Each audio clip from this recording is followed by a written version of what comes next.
It's time for Side Scrollers with me, Stuttering Craig. You decide when you lose, not other people. And Blabs. I like pickles. And co-hosted by our friends from around the internet. Today with Razorfist. They want to square that circle so airtight that there will be no contrary opinions whatsoever. And now, broadcasting from our homes, it's time for the #1 gaming and entertainment podcast on God's green earth. It's time for Side Scrollers. 5, 4, 3, 2, 1. Welcome on out to Side Scrollers on YouTube.com and Rumble.com and SideScrollersPodcast.com. What's going on, everybody? Hi, I'm Stuttering Craig. Happy Tuesday to you. Man, oh man, Tuesday, July 2nd, 2024. Here we are off and rolling as we have so much to talk about today. Glad you guys found us today. Glad you joined us. Hello, Blabs. Great to see you. Hi, you know it's crazy that it's already July. Like, I was just thinking about that when you said the day. I was like, Jesus, we're already halfway done with the year. Oh. Yesterday was the 50% point, and this year has flown by. Crazy. But I do have to say, I played a really old game yesterday from 2003, and it's all thanks to John Graham, who's going to be on the show on Friday, that he helped me out. I played Quidditch World Cup. Yeah. Wow, look at you. Look at you. That's good for you, Yeah, Glad. because it's an old EA game, and so you can't play those old ones anymore because some type of thing doesn't work anymore, doesn't exist. So I had to go and download a mod, all that stuff, but yeah, I fixed it. Hey, give it up for John. What a stud. Arby and the Chief stud, man. What a great. Hey, speaking of studs, hey, Razor, you ever played Quidditch World Cup? No, but I just moldered into dust hearing her describe a 2003 video game as old. Well, Right? I mean, technically speaking, you can't play it, so because it's so outdated. I don't even know how to take that. Well, I mean, it is old because you wouldn't be able to play it nowadays on today's new software. So technically speaking, it is old. I think it's one of the best games ever created, but yeah. I'm biased. Speaking of old, I've spent most of the week reading up on Lewy body dementia for completely politically unrelated reasons. Don't worry about it. Yeah, I'll tell you what. That was one of those things that I saw that video from Dr. John. What's his name? Dr. John. That was great. Brilliant stuff. Apparently, did you see him yesterday? Apparently, they sprayed him with the same stuff as Stonehenge. Yeah, the protesters came out and went on to our president. Right. Biden's like a Christmas tree. They don't even decorate the third that faces the wall anymore. Well, I'll tell you what, man, it's been an interesting week for sure. And Lewy body dementia, just totally unrelated. Just a real, I declared the other day Lewy body dementia day. Yes. Research day. It was very important that we all learn more about that for no reason at all. Yes. Totally unrelated, Blabs. I did find a place where you can find Harry Potter Quidditch World Cup and you can play it online in your browser in about 10 seconds. So I just want to point that out. Really? Like, is it the demo or the actual full game? Because I know you can play the demo online and stuff. I got the full thing right here. You just play WASD with your controller, up, down, left, right. That's how you always play it. Yeah, here it is right here. Yeah. Well, I liked actually physically installing it and everything and having a little CD go zzz. I'm sorry. A what? Little CD go zzz. Is this the game you're talking about right here? Oh. What the? Yeah, that's it. Oh my God. Listen, yeah, but can you physically pop it in this awesome bulky CD drive? I love it. I love it. Huh? I love that you did that. Physical media. It's a big deal. I love it. You're playing this on PC? Yeah. Oh, okay. Yeah, I have one of those too. How ridiculous is it? We all have to buy like external CD, Blu-ray, whatever drives now because they just refuse to put them on computers. Like, you don't want this. We'll just assume you don't want it. Mm-hmm. Yeah. Actually, chat is saying that's the Game Boy Advance version, Craig. Oh, well, sorry. Oh. I'm sure. Actually. Two to the Shay. I'm sure that if I took an additional 10 seconds, I could have found the PC version somewhere Well, online. shut up, Craig. I like my game. This is mine from when I was a teeny tiny little thing. I was like, how old was I in 2003? You're already a teeny tiny little thing, Blabs. It's all right. Shut up. I was like 6, 7. Just before the show, she was pushing a wheelbarrow under a giant ceramic mushroom in my grandma's garden. It's no big deal. I'm a gnome.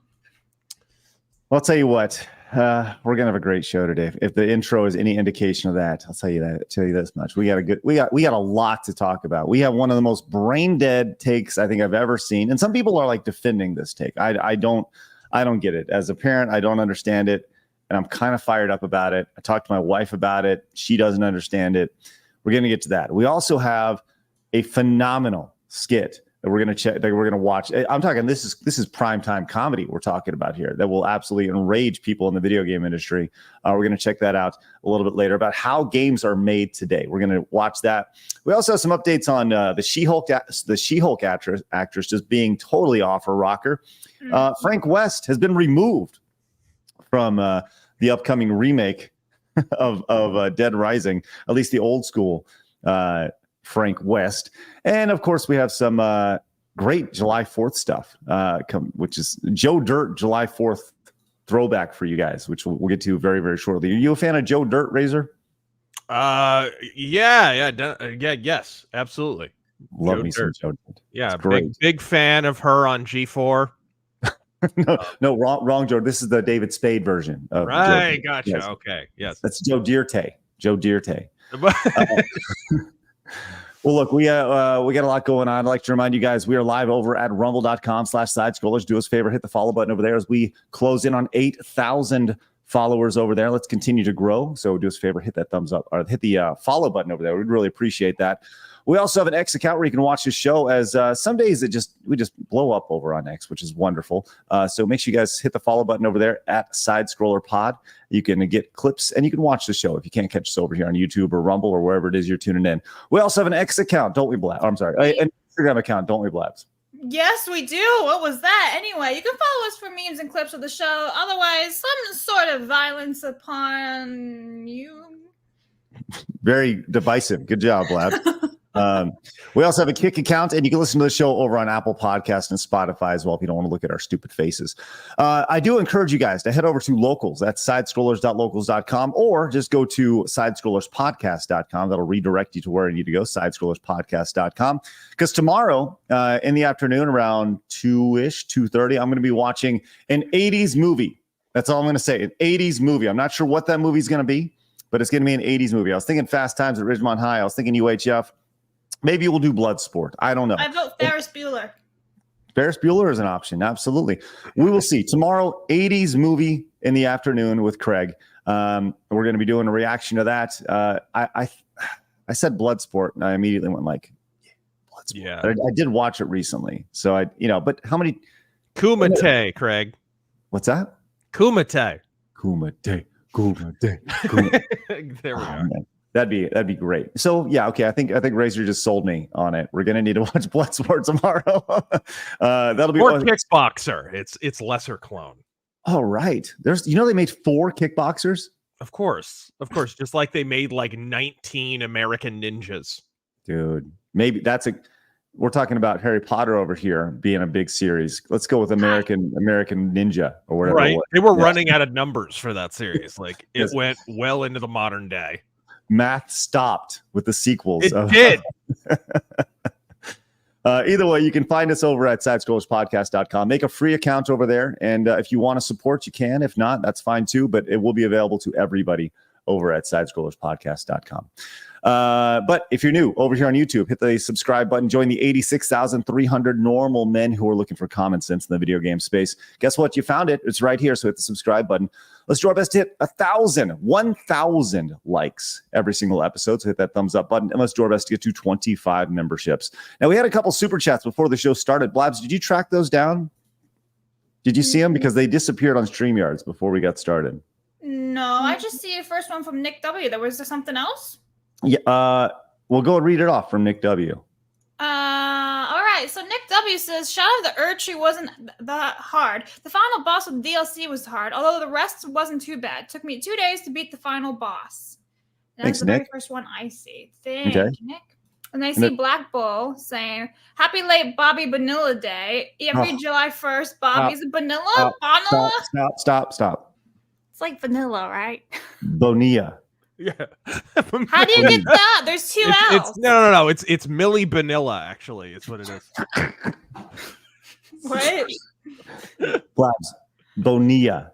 The Bonilla. 2 L's create a Y. Well, Espanol for you. Yeah. Bobby Bonilla. All right. Happy late Bobby Bonilla Day. Every July 1st, Bobby Bonilla gets There you go. 1,193,248.20 from the New York Mets from 2011 to 2035 to pay out his contract in 14 installments. Pretty brilliant stuff, man. Yeah, we Wouldn't that be Googled him great? before we went live. Look at Blabs using her Espanol. I'm not Spanish. I don't know stuff. Getting that Espanol right there. I love this. Let's go have ourselves some quesadillas. Yeah. I love that. Hey, Mr. Tickle Trunk also came in with the 5, says, girl just wants to pause Elden Ring. Context is key. It's such a common need. There's YouTube videos on how you can do that in case your mom or nature calls.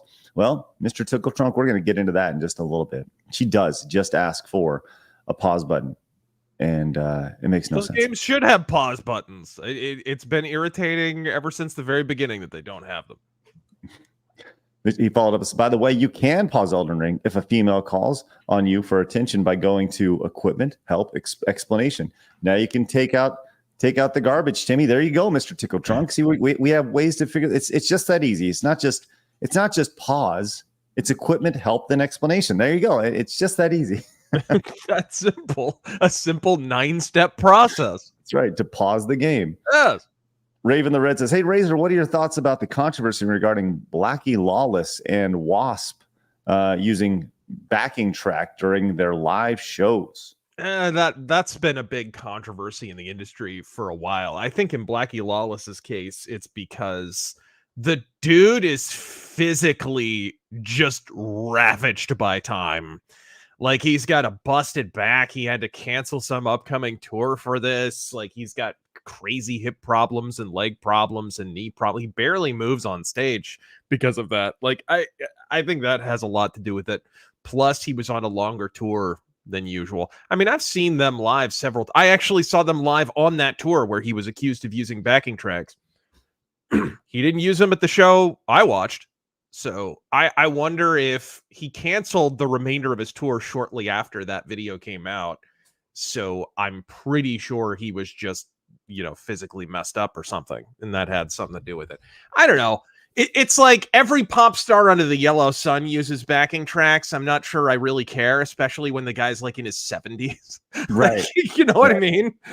Like, yeah, I'll say this. I don't think people really quite understand. Maybe they do, but the amount people say, oh, you're playing something when you're on tour and you're going from venue to venue, place to place, you're doing these sound checks in the morning, then you're coming back at night. I feel people really kind of underestimate the physical toll attached to doing shows like that, especially at an advanced age. Well, and Blackie Lawless is a big dude. Like, you don't see many 20-year-old Great Danes. This guy's like 6'6", 6'7". He's a big old guy, and he's old. And you get old when you're a tall guy and you start having knee problems and ankle problems and hip problems and all that. And he's kind of dealing with all of that stuff right now. But backing tracks are one thing. Like, sweetening your sound with backing tracks is like, I've never had a problem with that. I think Stryper's always done that since the 80s, but you listen to Michael Sweet sing and it's like, good. I'm glad he did, because he's still got a voice, because he doesn't have to scream over the guitars and stuff.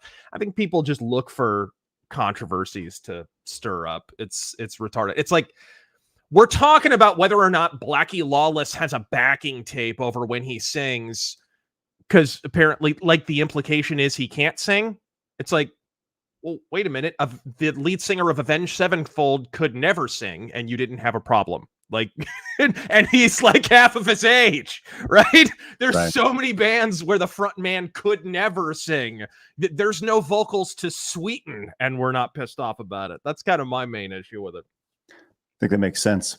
Zach came in and says, I still have my copy of Sorcerer's Stone on the PC, Dumbledore, and his pimp shades. Oh my god, yes. So they have this massive weird error in the game where Dumbledore's glasses are like 3D glasses. They're just massive and looks like he's just wearing goggles. The end. All right. Pimp shades. Peter says, question for the panel. What's a game that you'd like to get but can't pull the trigger on buying it for one reason or another? Example, because the game's devs/publishers. Oh, that's a good question. I have not bought the latest Call of Duties the last few years, mainly because of what's gone on with Activision. There you go. That's mine, I think. Thank you, Peter. Epic Mickey too. We talked about that last week actually with Razor, and I was like, do I buy it? Do I not? Disney? And I kind of want to get it. Well, not Epic Mickey 2, but we brushed. Yeah. Yeah, we brushed. Yeah. Is there any games like that for you?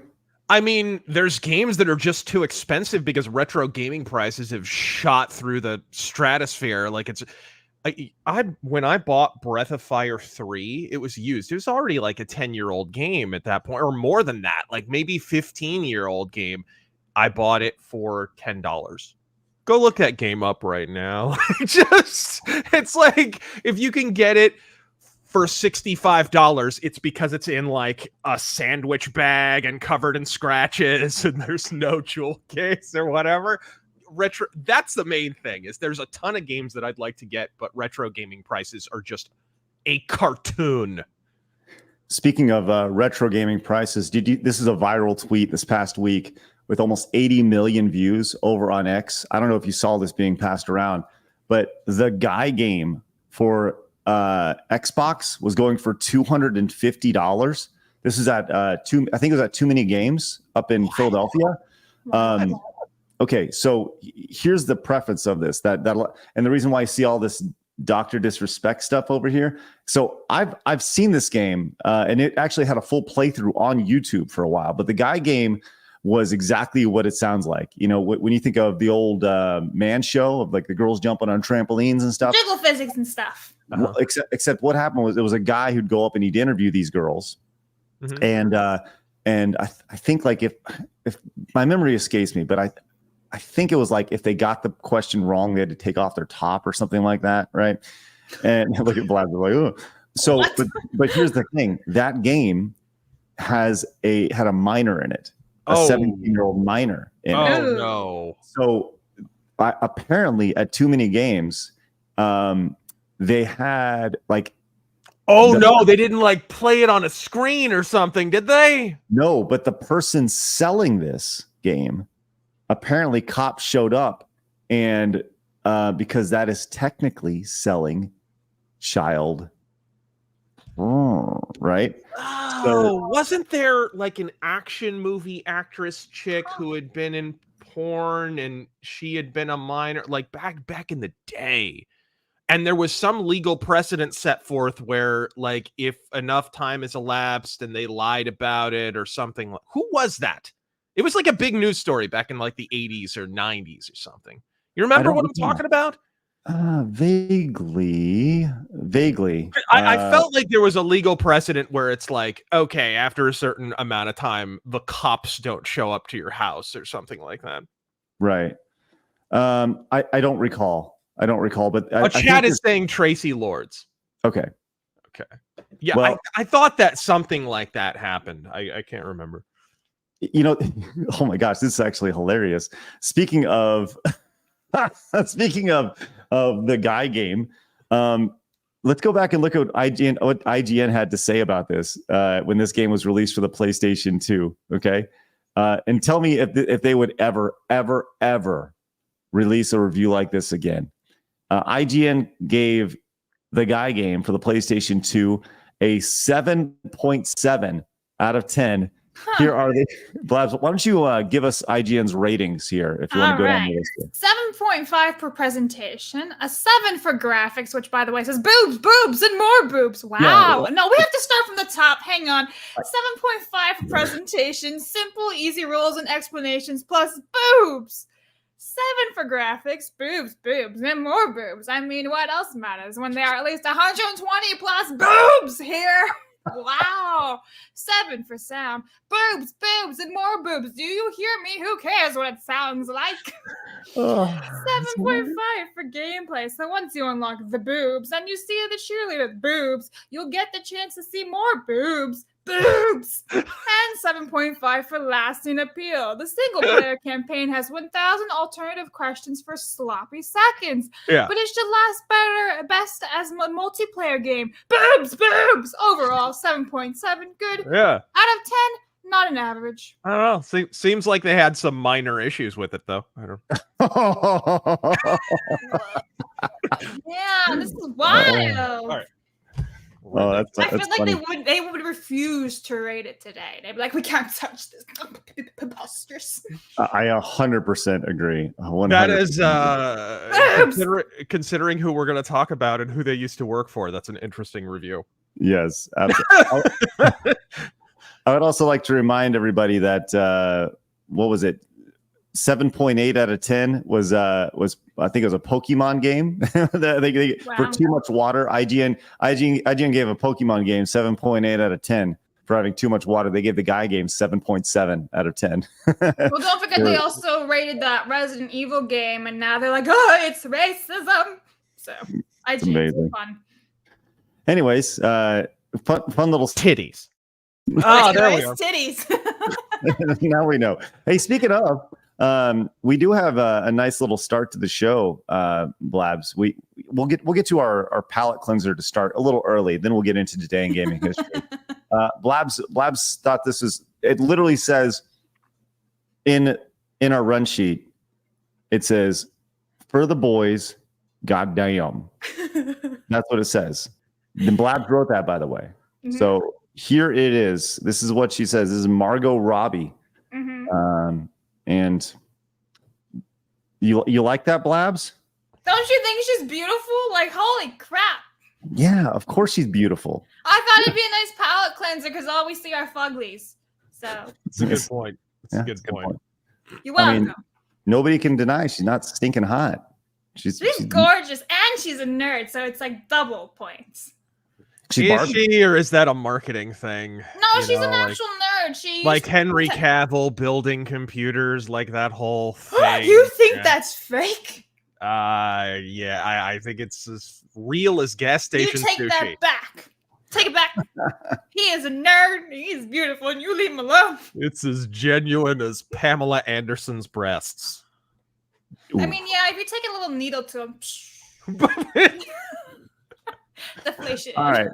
We have a $50 direct donation from Sonic Overdrive. It says, okay, Razor, I paid good money for this. Okay. He says, sing Naked Girls Falling Down the Stairs by the Cramps as Hank Hill. Look up the song if you have to. What? Do you do a Hank Hill impersonation? I'll tell you what. Wow.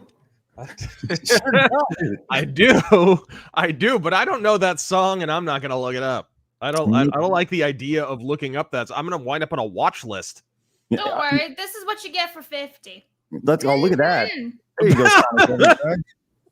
There you go. It's all about the boobs today. Can we go and name the show and just call it Side Scrollers Boobies? Yeah, absolutely, 100%. Yes. Hey, Sonic. Usually, it's a massive $100 for a little karaoke. So, Sonic, we'll give you those boobs and we'll let you go. But Razor, you get to pick what color Sonic Overdrive is going to go on the wall. Purple. Purple it is. Sounds good. Good pick. Sonic Overdrive, thank you very much for your support. Genuinely appreciate that. Thank you. That is phenomenal. You're going on the wall. And they followed up with another $1. It says, also, Razor, are you the Death Wish Enforcers and Bolt Gun streams going up on BitChute, or are they lost to the ether? They were streamed on Rumble. Actually, what I'm going to be doing this week is putting the Rumble streams up, because for some reason Rumble, after you stream, puts the streams on private right after, like automatically. I don't know if I'm clicking something wrong or I have the wrong setting engaged or whatever, but it automatically puts them on private. So yeah, I just need to make them public as well. So you can figure that out. I'm sure there's a setting. Delta says, afternoon, just wanted to give a shout out to Indigo Gaming, who mentioned Razor Fist as an inspiration for his channel in a random podcast last week. He discusses Daggerfall and modern successors on a channel named Patrician TV. Fun listen during work. Thanks, Delta. Right hey, on. Razor, you are an inspiration to all. Yes, usually not in a positive sense, usually in an antithetical sense, but yes. Pretty upsetting. You'd be amazed how many people are upset that you're an inspiration to people. Indeed. You suck. Hey, Blabs, give us today in gaming history. Okay, so today is July 2nd, so that means Kingpin Life of Crime, released back in 1999, is now 25 years old. We have Street Fighter EX2 Plus, releasing also back in 1995, making it also 25 years old. And I guess this one's for Craig. The Atari Anniversary Edition is now 23 years old, releasing back in 2001. Wow. Wow. I'm not like an Atari guy. What are you talking about? I thought you would like this. It was retro stuff. I was like, for Craig, for Narnia. No, he just assumes anything old you're a fan of. Yeah. Anything pre 2003. Excuse you. Actually, you remember what? Speaking of EX2 Plus, you remember what a big deal it was when Street Fighter went 3D? Yes. That was a big, everyone was like, it's not going to work. And honestly, it kind of didn't. Nobody really bought it. It wasn't a big hit at all. Yeah. I always had this idea, but back in like the Street Fighter 2 days of playing a Street Fighter game as your character, like first person perspective, like a first person where you see the fireballs coming at you, and you could technically do that today with like a VR headset. I'm surprised they haven't done that. That'd be that'd be actually kind of hard to do, because when you jump, you'd have to be flipping and stuff. I don't know, but that was one of those games. Kind of a first person. Maybe you could steal that. You see that game Body Cam? It's a new first person shooter that's like hyper realistic and shot from a body cam perspective. Interesting. It looks like kind of as photorealistic as current graphics can get. Apparently, like 2 guys made it or whatever. You could do that with Street Fighter, right? You could have, you could even have finishers. You could like kneel on DJ's neck. It'd be fantastic. It'd be fantastic. Speaking of fantastic, we have July 4th this week coming up on Thursday, which we will not have a live show. I'm going to do we're going to have a best of show of the first half of 2024. We have our top 5 clips that are going to be showcased on that. So make sure you guys tune in for that on Thursday. We will not be live, but we'll have something to wet your whistle if you're watching internationally. With that said, it is July 4th. It is a big deal. And I found this clip online from the one and only David Spade. He says, I was in Kentucky and had to find a fireworks stand, #JoeDirt. Now, I'm a big Joe Dirt fan. I didn't see Joe Dirt 2, but Joe Dirt 1 is that's extremely quotable. If anybody saw Joe Dirt 2, but I hadn't seen the first one, so I was totally lost. Oh, really? How was Joe Dirt 2? Was it any good? I'm kidding. I didn't see either of them. Okay, well, I know Dennis Miller was in the first one. He was. That I know. Xander, I think, was his name. He was the DJ. He was like he did like a he's like a morning show, and they'd bring in, and Joe Dirt was the idea. He was the janitor at the radio station. Blabs, have you seen Joe Dirt? No, but I know who David Spade is. Okay, Joe Dirt, classic, early 2000s classic, probably 2003 or so. So it's right on your radar, Blabs, as far as old stuff. But there's a famous scene in there where the fireworks actually play a big role in the game, in the movie, where he tries to get his friend. He tells him how bad his fireworks stand is. Anyways, so Joe Dirt was out in Kentucky and he found a fireworks stand and he put this video up on X. Oh my God! You got them snakes and sparklers. Oh, I have seen him. You're gonna. Oh, you seen this? Not like I've seen like a meme of him as David Spade in that outfit and everything. Joe Dirt. Here we go. Check this out. Where's good stuff, man? You're gonna stand there owning a fireworks stand. A lot of people say that. And tell me you don't have no whistling bungholes, no spleen splitters, whisker biscuits, honky lighters, Husker do's, Husker don'ts. You ain't got no donkey balls? I'll say The Godfather. Where's The Godfather? Oh my God. You think I got that kind of money? I'm starstruck right now. Well, this looks good. How much is this one? It's $8.99. I like how her accent is 800? literally Joe Dirt's accent. That's true. Right. One of David Spade's more subtle wigs, by the way. Right. I thought it was pretty good, especially at the end when he has the giant Fu Manchu or whatever it is. At the end, it's good stuff. It was 13. $899? Yeah. $899. She's rocking the bike shorts. She's ready to hop on the cycle. Ready to go. $899 for The Godfather. $899, man. You want to throw out some major fireworks, man. You got some. Just pick up that Godfather. I like that David Spade is like, you think I got that type of money? It definitely does. Here we go. So you're gonna tell me that you don't have no black cats, no Roman candles, or screaming mimes? Poppets? No disco turkeys? No pyro fan? No pugs? Come on, man. No antelope? Come on, man. Peach Panthers? Come on, man. No glittering fountain, green globes? Lava dome? Or one single whistling kitty chaser? What else you got? Some firecrackers underneath the table. Oh, is that the good stuff? This one's a little quicker. I mean, that's awesome. It's so fun to see him just kind of go back into that character. The Joe Dirte. It's awesome. That's a cult movie, cult classic movie for me. Oh man, it was so ripped to shreds when it originally came out. You remember that? Like, it was considered one of the worst movies ever made, and then like 20 years later, everyone's quoting it. Yes, and that's how it always is. That's what makes cult movies so good. Is especially with comedies, dude. Like, comedies are never going to win an Oscar, because it's so subjective. And every asshole who's ever told a knock-knock joke thinks that they are a comedy expert. So speaking of, let's go to Rotten Tomatoes for their review of Joe Dirt. Yes. Here we go. Joe Dirt, based off of, okay, let's play the Price is Right game. Okay. What is the percentage? Let's start off with the critics first. The percentage of fresh, I guess is what it's called. Percentage of reviewers that considered it fresh. Let's start with you, Blabs. 35%. Okay, 35%. Razor? 20%. 20%. All right. We won't go to the audience score because the audience score, that would ruin the bit. Because the public is an ass. Yes, the public doesn't even matter. It's ridiculous.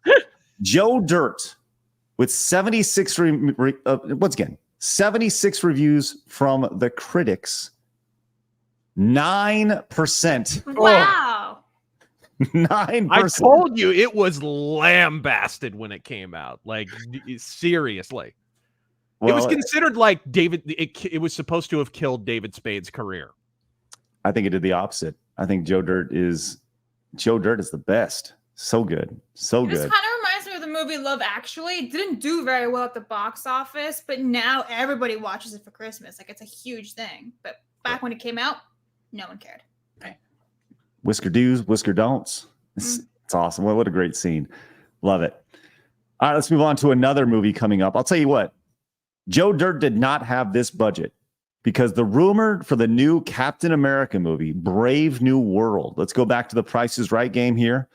The budget for Captain America, Brave New World, Blabs, I know you know this. Razor, what do you think the budget is for this movie? I mean, we'll pick a good, overpriced, shitty superhero movie baseline. I think we have to start at $500 million. Oh, wow. Okay. $500 million. Because that seems to be the number that a lot of them go with. Is that before marketing or after marketing? That I don't know. I do not know. I don't know. I forget what the figure is. Don't you have to double it through marketing? That's generally the idea. Yes. So Captain America, apparently the rumor is that the Captain America Brave New World has a budget of $375 million, which if you were to double that goes to $750 million. Oh my God. Which means in order for it to break even, it would have to make $750 million. It's not gonna, because they've done reshoots too. Yeah. That'll happen with nobody wants this Captain America. Everybody wants Steve Rogers. Like, no disrespect to Anthony Mackie. I think he was a fantastic Falcon. Like, awesome. He got me really interested in the second Captain America. I was like, these guys have a great chemistry. Love it. I don't give a shit about your Captain America. All you're doing is whining about race. Be gone. Yeah. So, they've already got the this movie bombed because of racists and white nationalists. Oh yeah, they've got those going and everything. They've got those articles written. They've got a master file over at Variety of those articles. Come on, we all know that's coming. We've seen this movie so many times, but we're not going to see this one. Yeah, I agree. And it's releasing February 14th, 2025 for Black History Month. That's cute. February 14th. That's Valentine's Day. Yeah. According to Wiki, at least. So if this is true, Valentine's Day is a big day to release movies, actually. So they get to virtue signal about Black History Month while commercially hedging their bets. It's a lovely shitbag Hollywood executive. You can imagine all the merch for Valentine's Day. Wow. Okay. Make Anthony Mackie your Valentine's Day. Mwah, mwah, mwah. I can say it. Yeah. Mm-hmm. When it bombs, like will those articles be released day of, or will it give it like a week before? Oh, they're going to release it before the movie comes out. To promote it, they'll say, "Oh, people are really mad about this Captain America movie coming out." Right? And here's why, y'all. When the truth is, as I've said a million times, the opposite of love is not hate; it is indifference. And I indifferent the living shit out of this movie. I don't think you're wrong. You're alone on that, though. I think a lot of people are going to be choosing to pass. You are correct that Valentine's Day is a perfect time to release this, and you're right. I think the combo platter of it being Valentine's Day with Black History Month is chef's kiss. I mean, you can't release it on a better day. We'll see if the audience takes to it, and to the tune of $750 million to break even. So, isn't Harrison Ford going to be in this movie?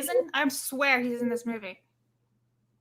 I don't know. No, I think he is. I'm pretty sure he's like some agent or something. Why don't you do a little research on that and see what we can find? All right. Before we move on, I want to point out that Gaming Newfie came in with the $25 direct donation. Thank you so much, Gaming Newfie. He says, I hope my fellow Canadians had a great Canada Day yesterday, and I hope everyone has a great Independence Day coming up down in the USA. Have a great day and Godspeed. Thanks so much, Gaming Newfie. Really appreciate that, and happy Canada Day to you. Hopefully your country gets squared away soon, because good Lord. And it's true, Harrison Ford is going to be in this movie, so that may be a bit of a pull for some Harrison Ford stans, but he's going to be General Thunderbolt Ross. Come on, if you're following Harrison Ford's career at this point, like, does his agent even know the word no? Like, look at some of the crap he's been in. Mm-hmm. Good old Harrison Ford. Man, I'll tell you what, that was like, you want to talk about man crush in the 80s? Harrison Ford was masculine. Yeah, big time back in the day. And Callista Flockhart landed that, huh? I approve.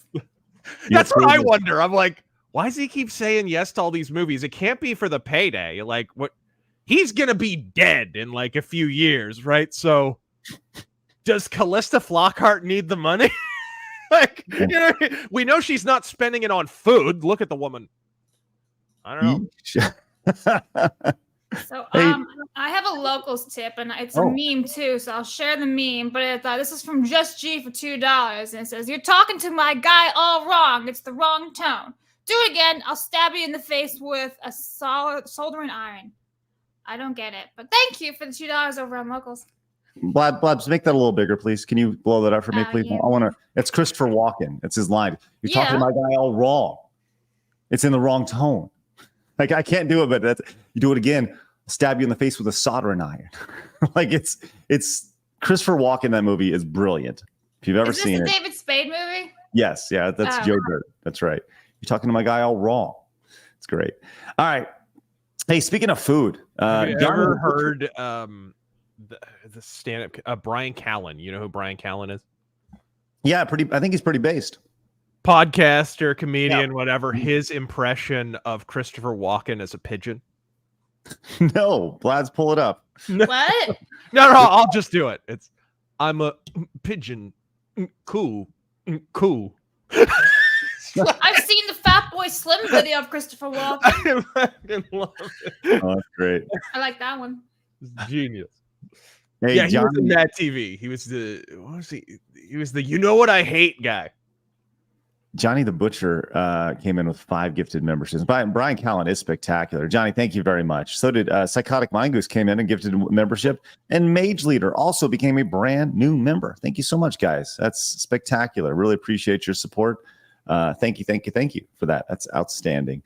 And Mikey says, I couldn't give a crap about the MCU anymore if Alec Baldwin came and got mad at someone there. Thank you, Mikey. Appreciate it. Shadow crossover. There you go. The Shadow knows. All right, let's go to another. Shadow doesn't double check his gun. No, he apparently did not know it was loaded. No. All right, let's go to another quick hit here. Those of you who have Nintendo Switch Online, the expansion pack, guess what? There's like little achievements that they've started to do. I didn't even know this was a thing, so I wanted to share this. If you have Nintendo Switch Online, you can now get little icons, like little avatars and stuff, by playing through the games. And there we go, pop it up there. Based off of like certain little achievements. So if you do certain things, they're starting with like Mario the Lost Levels. So if you go do and do these little things, you can apparently unlock all these things. I don't know, kind of a little late to the game as far as achievements go, but as an old head like me who likes to play old games, I think this could be kind of fun. And you can put those as your icon on your account. I guess that's the idea. If that's the case, how hilarious is that? Because didn't they, back when they introduced that on Xbox 360, they charged for them. That is such a pure Nintendo versus Microsoft moment, right? Right. Jesus Christ. That is pure Microsoft. I think that gives me an opportunity, though, to go back and play the Lost Levels here again pretty soon. That's I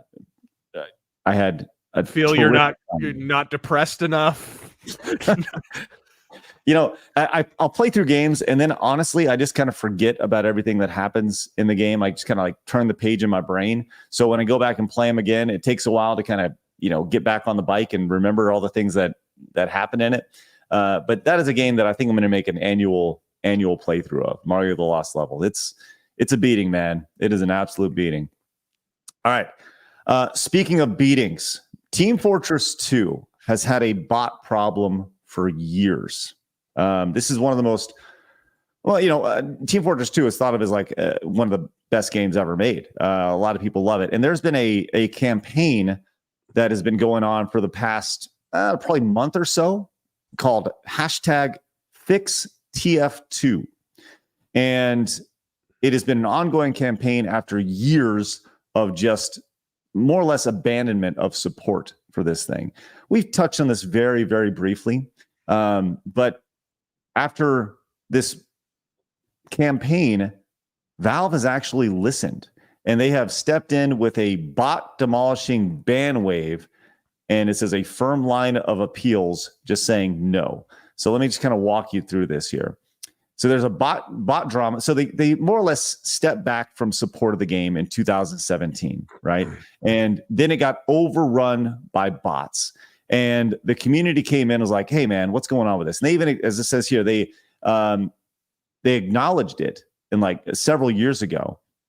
And they're like, this may be an issue. So there have been several campaigns that have started over the years, but this is definitely the most successful one. And they went in and they started review bombing the game. And I think that was kind of the biggest thing, was the review for Team Fortress 2 really took a hit. So they finally got some results, as over the weekend, it says a new FAQ page has appeared on Steam, and it's dedicated entirely to players banned from Team Fortress 2.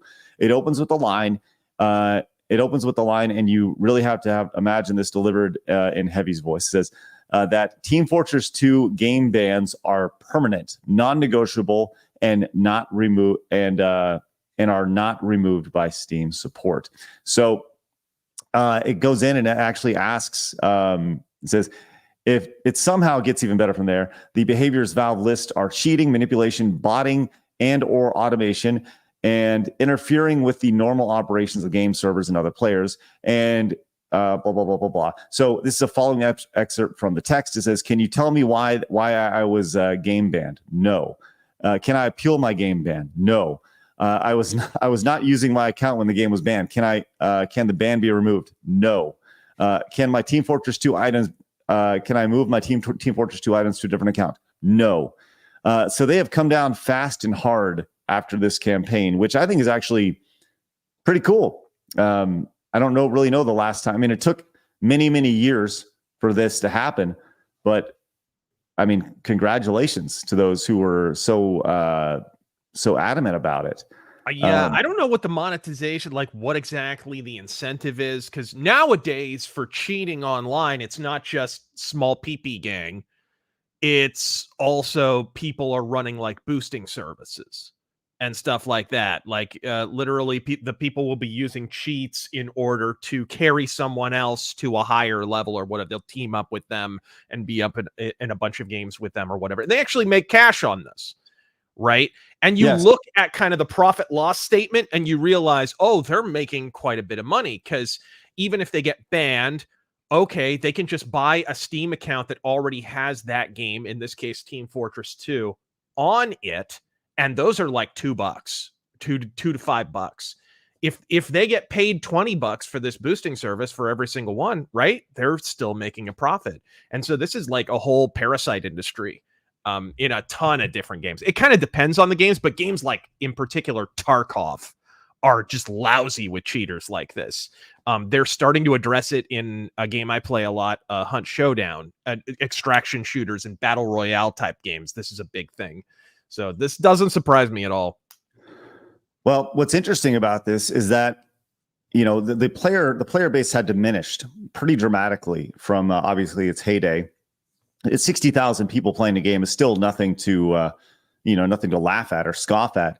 But since these changes have made, the player numbers have absolutely skyrocketed.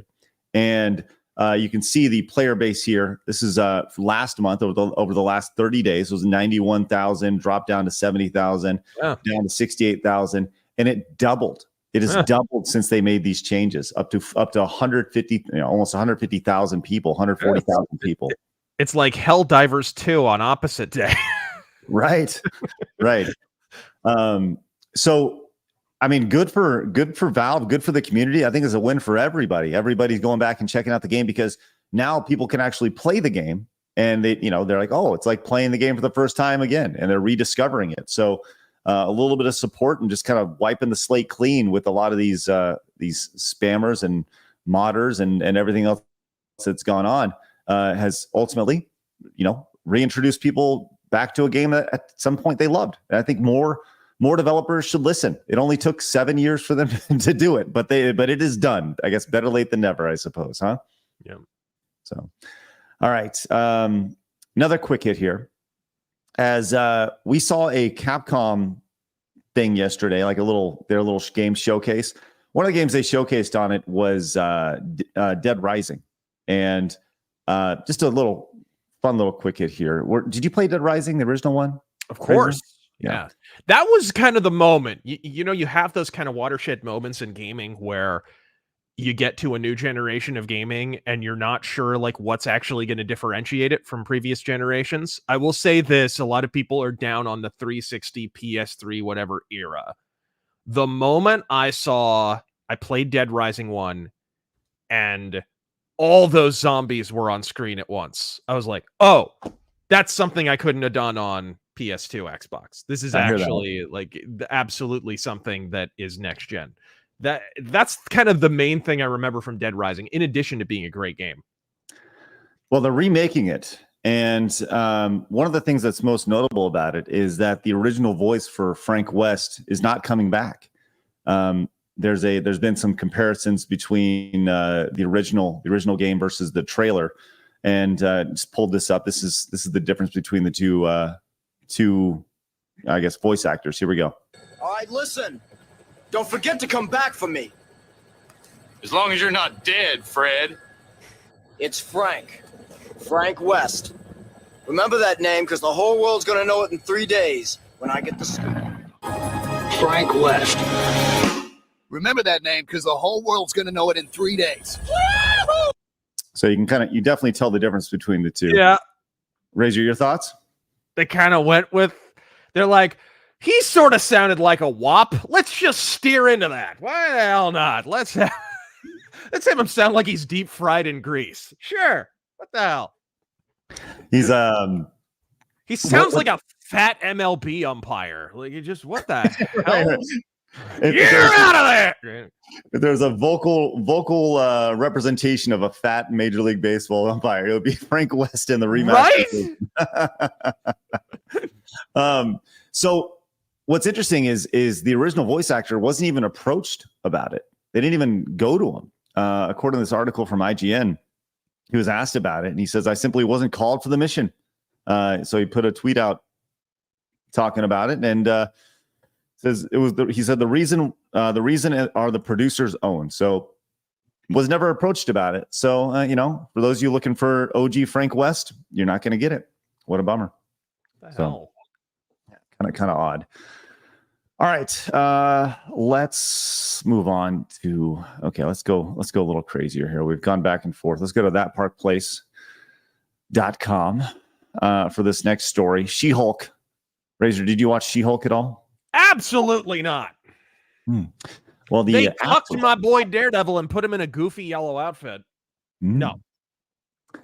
Well, the actress who played She-Hulk, the so fun twerking She-Hulk, has gone out and she is, listen, it's important. It is important for these actors and actresses to really go out of their way to make sure their political statements are heard because, hey, here we are. She's a Canadian actress, Tatiana Maslany, she is upset at parents when it comes to their roles in their children's life. And this is what she had to say recently about all the things that are happening in society and the role of a parents and their knowledge of what their kids are going on. Let's check it out. It should not be the control of the parents whether a child. I know it's low, but this is just the audio that we have here with us. It should not be the control of the parents whether a child, how a child identifies, how a child knows themselves to be. That isn't a parent's place. It's an overreach. It's an overreach on the part of the provincial government to legislate that. It's absurd. Children have rights. Children are human beings who have knowledge. Yes. Being indignant at the idea of the Canadian government overreaching, really. Because I guess the assisted suicide didn't quite carry you to that precipice, huh, you pan-faced bitch? Right. Well, it continues. Last 10 seconds here. Gold. She looks like Elaine in that episode of Seinfeld when the steam was on in the donut shop. Anybody remember that? Vlad, see if you can find it. Vlad, see if you can find a picture of Elaine in the donut shop of Seinfeld. After she gets steamed. Yes. Here we go. Let's finish this last 10 seconds here. And we should be taking cues from them. In so many ways, we should be. What is she wearing, by the way? She's wearing like. Oh my God, she does! Pull it up, That's Vlad. funny. Oh, I'm doing it right now. That's her right there. Let me make it bigger. That's funny. That's There you funny. go. There she is. Look at that can do, Vlad. Whoa, it's Fright Night. That is, yeah. Man, you nailed it, Ray. Oh my God. That's amazing. Triggered women. I like the idea that, she's like, we should be taking cues from children, right? It's like, well, my children kid who are not yet sexually mature. That's right. That's the creepy part of all of it. It's like something very familiar. Sorry to cut you off, but yesterday I was on Instagram and this woman was talking about how she was all excited to have a daughter, and then her daughter wants to dress just like her older brother, so she's always wearing these boyish clothes. It's like, you control what she wears. She's 3. Just put her in the girl clothes and be done with it. What's the big deal? They're 3. Who cares? Anyway, continue. It's the same crap. Well, when I was a little kid, there is a picture of me as a toddler in my dad's cowboy boots and hat, and the cowboy boots came up to like my hips. And can you imagine if my parents had accommodated me and been like, you know what, this guy, he's going to rustle cattle for a living. That's apparently what's going on here. Who are we to gainsay our own child and let me run outside with 6 shooters and start gunning down outlaws? Like, what the? That's where we're at, folks. Of them embracing it. Like, my kids love candy. Maybe I should take a cue from them and constantly just shovel candy in their face. That sounds like a great idea. We should be taking cues from these kids. It's like, what? And by the way, I'd like to point out, he doesn't have any children, right? I have a hard time taking advice about how to raise children from anybody who doesn't have a child. Right. You're not qualified. There's a number of people who do have a child I don't want to take advice from. For oh my God. All right. I 1000% agree. 1000% agree. That is one of those things that's like, hey man, going back to baseball, I don't want to take advice from somebody who's never hit a curveball before. Well, you just do this. No, it's not that easy. All right, let's go to this next story. And I'm fired up about this one. Now, I think I've had a few interactions with Alanah Pierce over the years. I don't really know her personally. I know of her more than I know her. She spent time at IGN. She spent time at Kind of Funny. She has been through the media gauntlet. She has a YouTube channel right now, and she started out trying to be a YouTuber. Oh, and then she went over to... Didn't work out for her. Yeah. Interesting fact about that, but we'll get into that in a minute. Right. Well, she has one of the more insane takes I think I've heard when it comes to Elden Ring and how children are a disability for her and for potential parents. And I want you to hear this, and we're going to have more context to this, but this is the clip that's been going around here. And this is just, spoiler, asinine. Here we go. Is consent. There are long-term disabilities. There are situational disabilities. There are temporary disabilities. It counts as a disability where a video game like Elden Ring is concerned if you have a kid. You have a 2-year-old, you're trying to play Elden Ring, you can't pause. That is a situational disability that you have, where the game not having the option for you to be able to pause, for example, is a hindrance to your particular... Power button, bitch! Power button! Yes, Razor.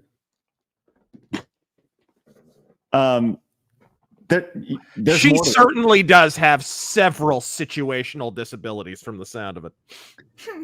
Well, I want to make sure that there's more context here. So there's a little bit more to this, and I wanted to play this here. And she's actually gone on the defense with this take, this amazingly crazy take. Let's go and continue on with more of this here. Right. Here's my pitch. Okay, gamers, hear me out. And here, this is about a 5-minute video. We're picking it up to where she's talking about what she'd like to do about this. That filter on her camera is thicker than corn syrup, by the way. But anyway, keep going. Had this conversation with anyone, so I don't know how many holes there are, but this is my thought. What if, for every game that you finish, but especially for FromSoft games, there were an ending title screen that you could screenshot and you could share very easily that details exactly how you finish the game? Are people going to reply to each other who share that and be toxic about it? Yeah, people are going to be like, oh, you summons, you died, and beat summons, and beat the game. Yeah, people are going to be dicks. But I feel like it would maybe prevent more jump cuts than that Biden speech yesterday. Like, Jesus, you talk for a living. Learn how to. Jesus. I do not understand people who do this. 9,000 jump cuts in a 15-second clip. Fuck. If you can't invest the $200 required to enroll in a public speaking class at a community college, should people be giving you money to talk in front of a camera on YouTube? Like I wouldn't join a baseball club and not know how to throw a ball. Like, what the shit? But anyway, sorry. YouTubers. That's what we're doing. We have YouTubers. And slicing, that's part of the game. That's part of the game here. Here we go. Let's continue.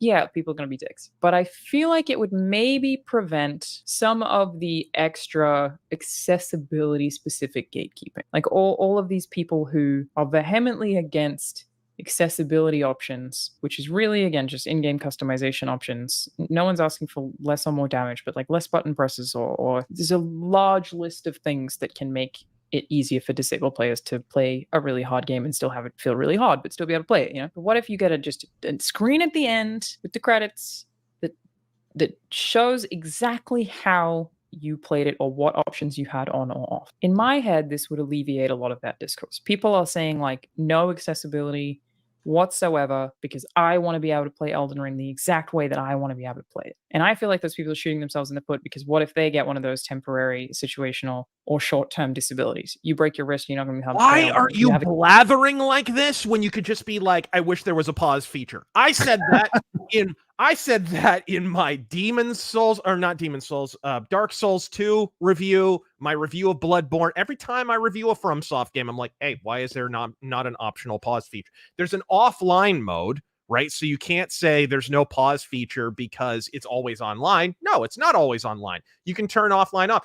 Here's an idea. How about when you turn offline mode on, you can pause? Like, simple solution. It's just a quality of life thing. You don't have to indulge in these flights of sophistry to explain why you want a damn pause feature in the game. This I do not understand. Everyone, it's like they're over-intellectualizing while under-intellectualizing. Like, here's a bunch of $10 words that are basically just kind of woke speak. Like, they're just, oh, well, this is a temporary, this is an incidental disability. This is a... Right? You don't need to justify it like that. You want a pause feature. Okay. Dock some points for not having a pause feature. Then move the fuck on. Ridiculous. But our 2-year-old may cause you to not beat the boss, Razor. It's tough. It's good. The kid suddenly you can't play Elden Ring. Like, I feel like they say it when they don't have disabilities, but in 10 years when you do have some kind of disability, I feel like you're going to retroactively kind of regret that you were like, absolutely not, don't change anything. I finished Tunic. That game... Okay, here's our grand finale here. Rules and is very hard. And after I finished it, I beat the final boss that you don't even have to, well, spoilers. She was so hard. She was so hard. It took me days. Tunic has an accessibility option in it that you can use to, it's basically God mode. I think you can prevent all damage. I beat the game without that and felt so accomplished and so proud of games have myself. always had cheats, sweetie. Like, what the fuck? Power overwhelming. Like, come on, guys. Jesus. Listen to how many times she says, I, right? Oh, and yeah. So just count it as we go along. I don't care that mode is there, or that option is there to help other people who still want to experience the game without that. I think that's perfectly fine. But I would have liked just a little something at the end, even an achievement, to give me the credit for doing the hardest fights on what is effectively the hardest in-game possible difficulty because I didn't have those accessibility options on. You know what I mean? I want this. It's about me. I want the feather in the cap. It's essentially an impassioned. She's saying she's basically defending game journalist mode without which of course she is a game journalist. Yes. Right? Or became one after her YouTube aspirations didn't pan out. So years before she wound up working at IGN, she would frequent the TV board at 4chan. And I know this because I did at the time. I didn't used to. I don't go to 4chan, haven't gone in many, many years, but at the time I did. And she posted one of her earliest videos on the TV board on 4chan. And her boyfriend was off screen audibly talking her through how to play the game and how to review it. And she got annihilated. Like, the people, she privated the video. I don't think that video's up anymore. Like, none of that stuff. She went away. And then all of a sudden she reemerges at IGN, and now she's hardcore game journalist. She's advocate of the... It's like, what the fuck are we doing here? This is how you get people who indulge in this kind of nonsense, is because you're basically giving people positions that they haven't earned. That's kind of where we're at. Well, going back to the original idea here of a child being a disability, right? I put this over on X, and I 100% stand by this. I just said, welcome to parenthood.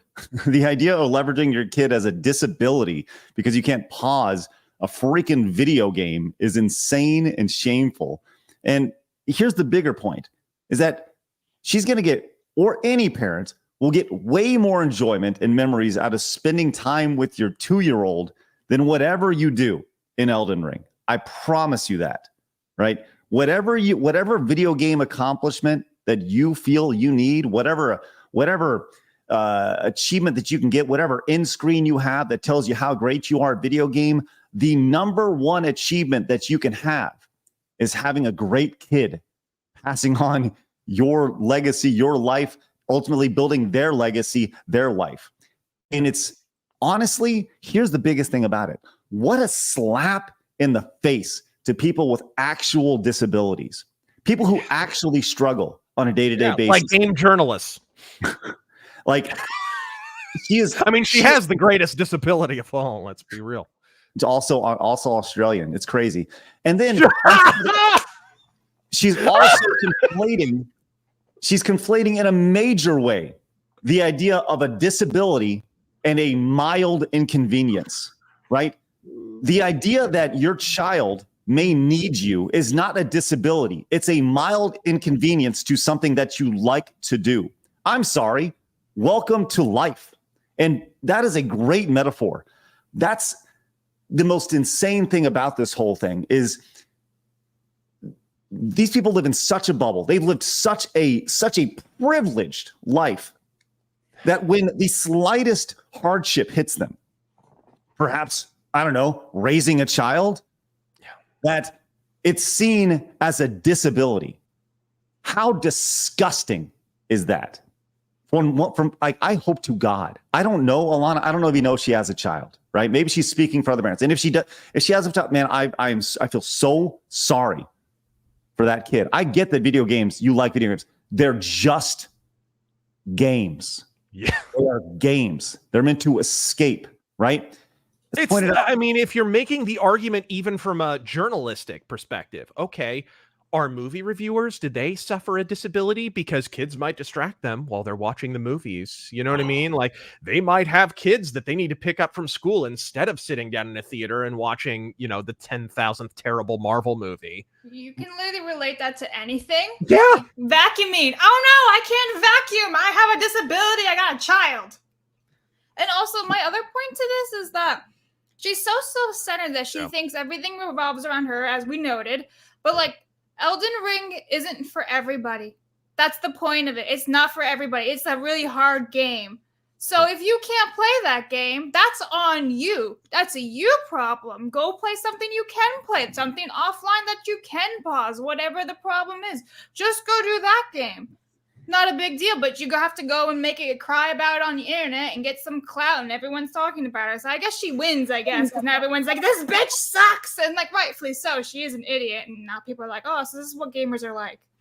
So Lorena, who's been on the show, multiple times, says, bless your heart, real gamer parents know to play while their kids are asleep, and if they interrupt your game, welcome to parenthood, darling. Put your big girl panties on and deal. It's no different than any other hobby. That's all gaming is a hobby, right? For some people, it doesn't even rise to the level of hobby, but it's just a diversion, right? Like gardening, like anything that our parents did, right? Work on cars. Are kids a disability in these areas as well? It's just such a bizarre, terminally millennial and or Zoomer perspective. It's like, did I have a disability this weekend when I had to fix my daughter's sink because her hair goes down and I got to unclog?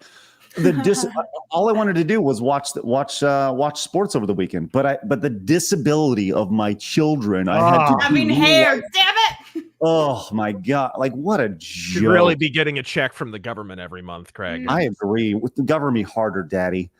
But she went out on X and defended it. It says having a kid can be a quote situational disability where accessibility is concerned. If you need to pause a game because your kid is running around your living room, but you can't. Knew it. You knew she was going to link somewhere else. She heard this somewhere else. She quoted Alex. Way to go, Alex. Yes. So, you'll have trouble playing games with no pause menu. Here's a bunch of info about it. If anyone's who's genuinely interested and not just trying to rage bait. Well, how about just not having a stupid statement like this? Like that's the most insane thing about this, that she's going in. And by the way, what is userway.org? You know, like here it is. Here's userway.org. It's Disability Pride Month. We talked about that yesterday, which is good. Did you know that a staggering 1 billion people worldwide have disabilities? Yes, everybody has a disability. Everybody does, including children, including 53 million in the United States. Wow. So in the United States, we actually have considerably less per capita compared to the rest of the world. If there's 8 billion people and 1/8 of the world, has it. Oh my gosh, we got a pretty good ratio here. Only 53 billion. And Jessica Alba's situational disability. Oh no. Yeah, this is oh, come on. Here we go. And listen to how they turn you into a victim here. If you think you don't have disabilities, picture this. You're outside on a sunny day, which makes it hard to see your mobile phone. So you use one of your hands to shade your phone and turn up the contrast to a clearer view. According to conventional wisdom, you don't have a disability. Instead, most people just see the contrast button as a smart technology. Or put it another way, it's the situation to a problem we all occasionally face. You couldn't see the screen, right? So what's the lesson? You may not have a permanent condition. You do have a disability at that moment. I just want to start punching my monitor right now. That's the stupidity that we're looking at here. Everybody's a victim. Everybody. This is disgusting.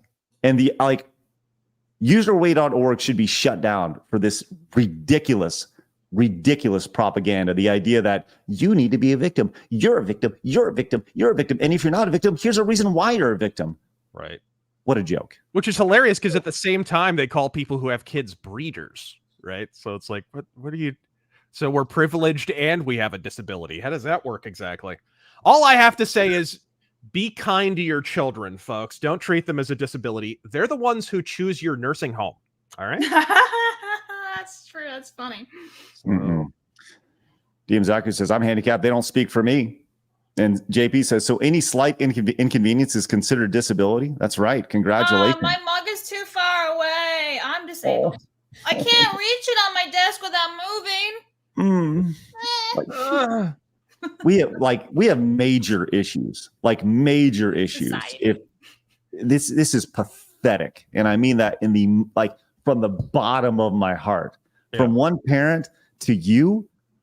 Get fucked. This is why we're bringing back the word retarded, because disabled it means literally anything now. This is why we're reclaiming retarded. So I am planting my flag on Retard Mountain. Yay! Hey, she wants a disability. Congratulations, Alanah Pierce. You're retarded.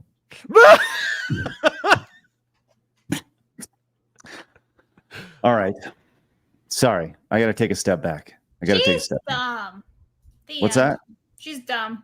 The end. That's really it. Like, what a dumbass. Let's take a palate cleanser. Let's keep it on Elden Ring here. By the way, thank you guys for your support.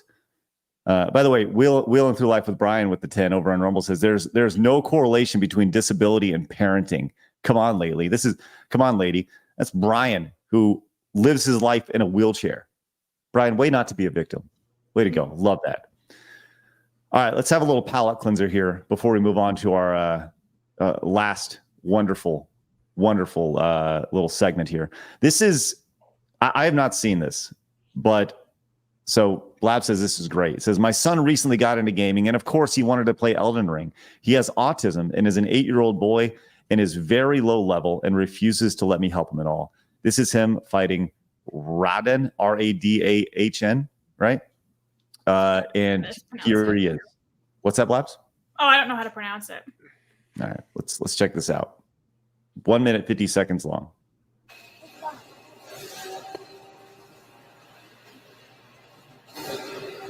It's going hard.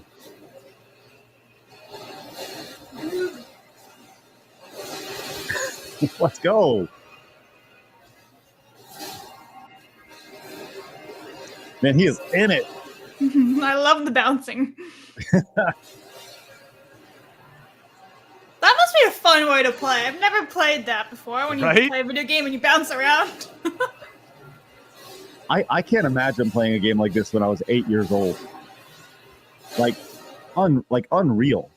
Right. The idea of playing a game like this when you're 8. He's killing it at this point. Well, back when we were growing up, we had Ninja Turtles, so there was that. And he's actually autistic, so technically speaking, he actually has a disability, and he's not complaining about it. He's whooping ass. But does his mom need him to mop the floor or sweep? Right. Or anything like that? What if he needs to pause, Blams? That's right. It's a striking comparison, I think, to the dumb bitch to the smart little kid. If can he sort out the Xbox and or PS home button? Can he get that together, you think? I think he got it. Did you get him? Yeah, I think he got it. I think he's got one more hit. A little bit left. I bet he goes crazy.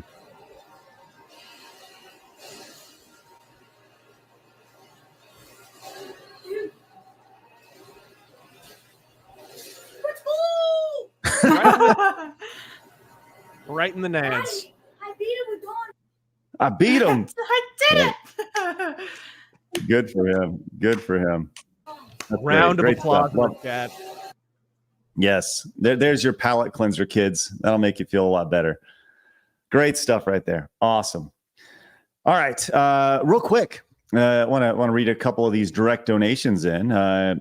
Dwight Power came in with the 5. Says Margo Robbie does genuinely seem pretty down to earth. One of my buddies used to run a small time meme page on Instagram, and she would randomly chat with him in DMs and even put him in contact with her producer boyfriend to offer him work on a movie. Oh, nice. No way. Cool, That's awesome.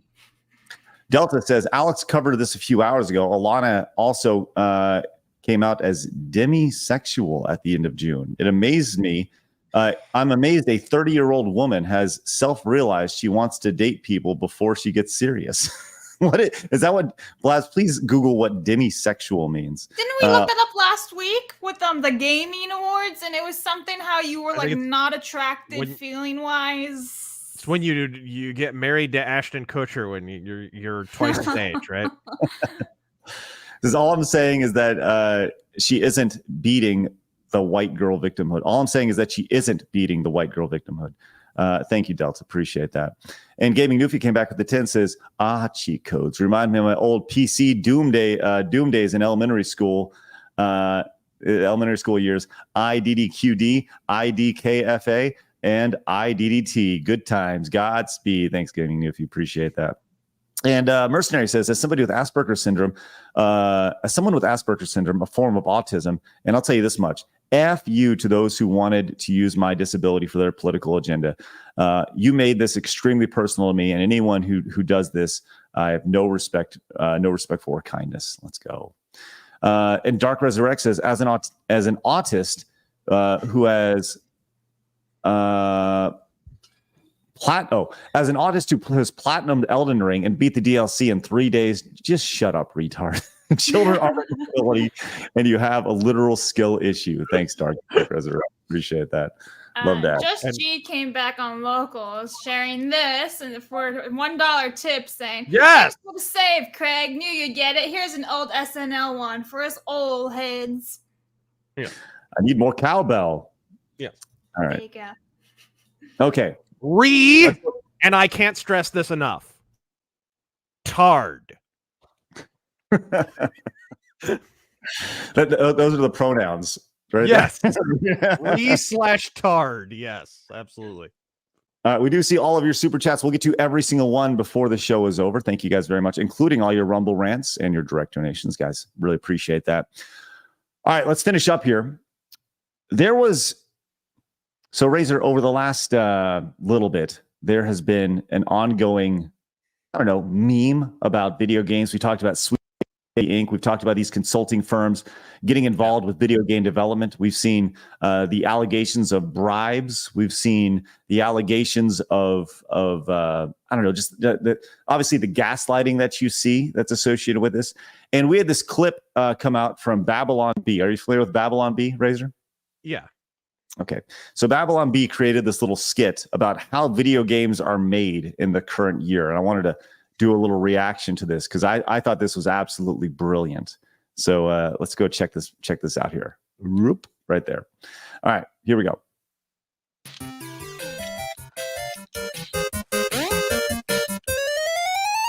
I can't believe we got jobs doing this. I know. And my mom said I would never get anywhere with these games. Is that the latest build? Yeah. We're really proud of it.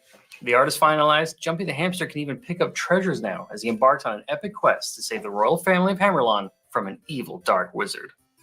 And as you can see, Jumpy runs, jumps, collects stuff, and beats bad guys. Simple family fun. Guys, it's perfect. Jumpy the hamster. Let's go. That's really all we need in video games today, right? Yeah. All right. It's perfect. Ah, there you are. Gentlemen, meet our new DEI consultant. She's here to fix your game. But I thought you said it was perfect. No, it's just an expression. That's just an expression. All right, let's see how the DEI consultant does this. Hello, everyone. I'm Leslie Perkins, she, her, and I'm here to make sure Right off the bat. your game is as diverse and culturally sensitive as possible. I guess that doesn't sound too bad. Ultra Jump Hamster Legend is incredible. I love the way your guy, he just jumps and everything. But there is just one tiny little thing. Can we make him not jump? I was wrong. He has to jump. The game is called Ultra Jump Hamster Legend because of the jumping. Well, jumping Ultra is Jump ableist. Hamster Legend, by Okay, the way, so- winner title. Winner title. I agree. I think this is pretty brilliant right here. Here we go. In the chat, Bruce says, fake. They would never be this enthusiastic. That's true. That's true. Here we go. What if someone out there can't jump? They're playing the game and they're thinking, this hamster can jump and I can't. Okay? What if That doesn't they're make white? any sense. What's that? What if they're white? It can't jump as high, Razor. Yeah, Can't yeah. jump as high. That's right. I like playing Pac-Man even though I don't take a bunch of pills all the time. Okay, bad example, but my point stands. Okay, next, instead of a hamster, let's make him a strong woman of ambiguous ethnic background. That's like an instant positive review in Kotaku. Yes. Wait, Kotaku is still in business? But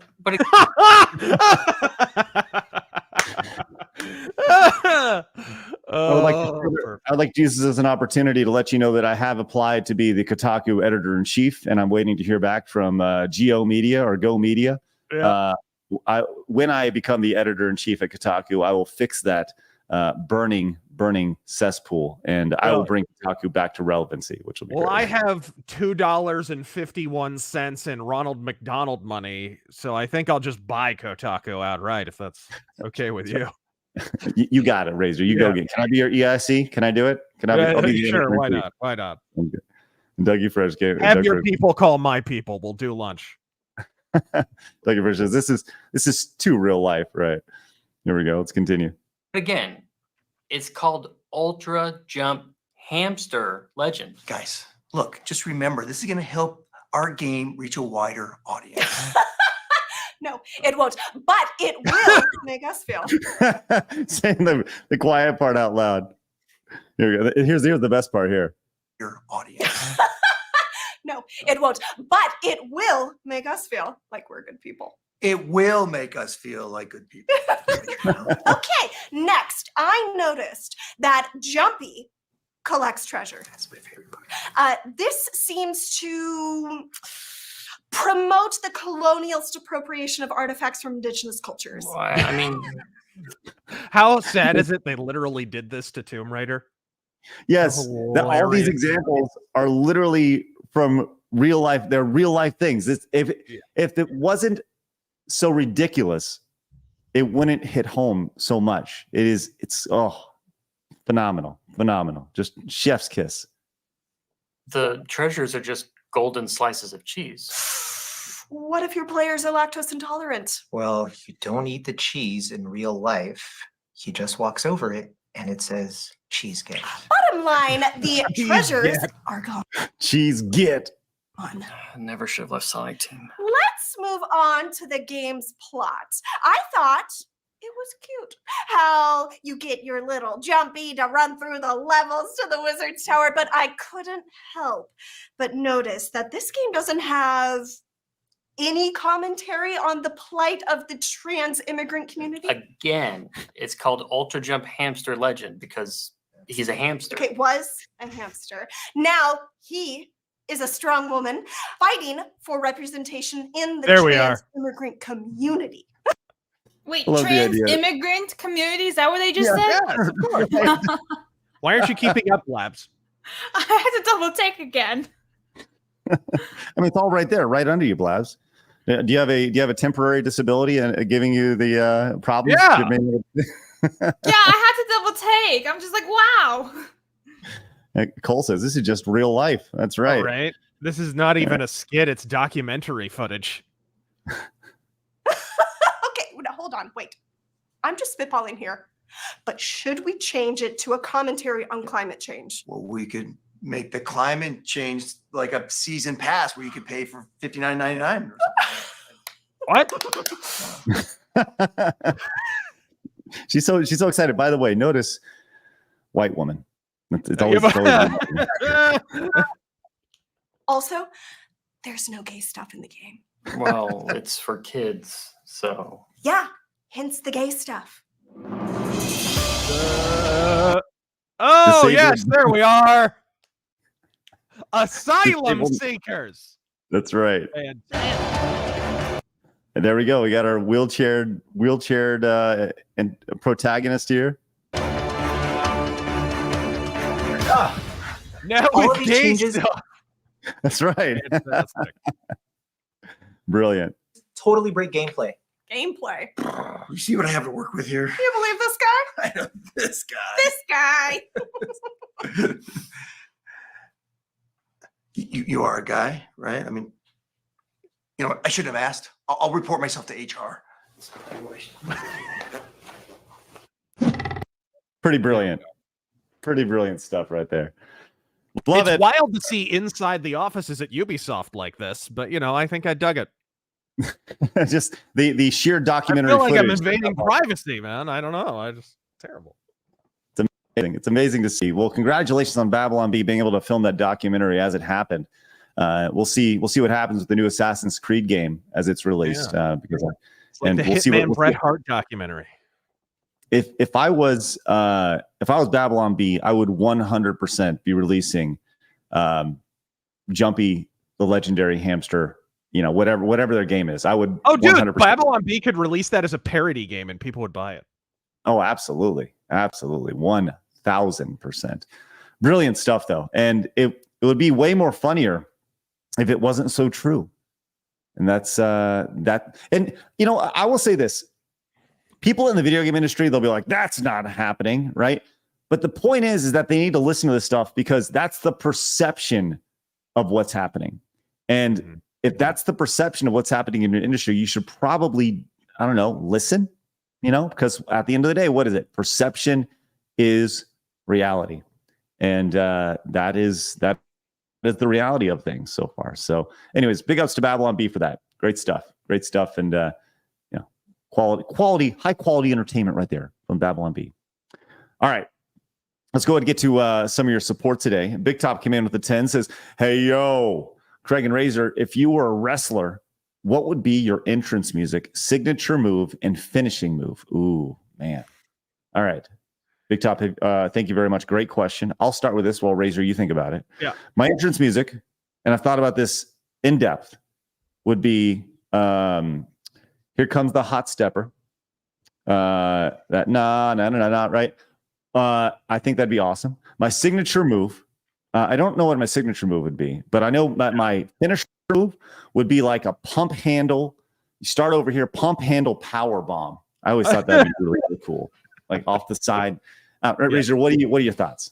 I would be a thin guy who does a fat guy gimmick. That's what I would do.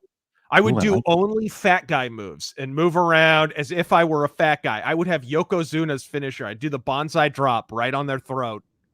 And I'd come out to 99 Luft balloons. Oh, I thought you were gonna do like Family Guy, like Stewie Griffin playing the trombone after a fat person. There we are. Yeah. Yes. That's great. That's great. All right, let's see. What do we got here? Mercenary says, and to give you an idea of just how insane some of these people are about my autism, they call me a Nazi, okay, because I have Asperger's in a roundabout way. These crazies want me to call myself neurodivergent because Asperger's was a Nazi, apparently. What the fuck, man? Okay, interesting. It's great to ask people who struggle with verbal challenges to pronounce like a 4-syllable word. Like, what? No, you're neurodivergent. Unknown Mutt Warrior says, I am sick to my stomach. The Supreme Court made the president a king.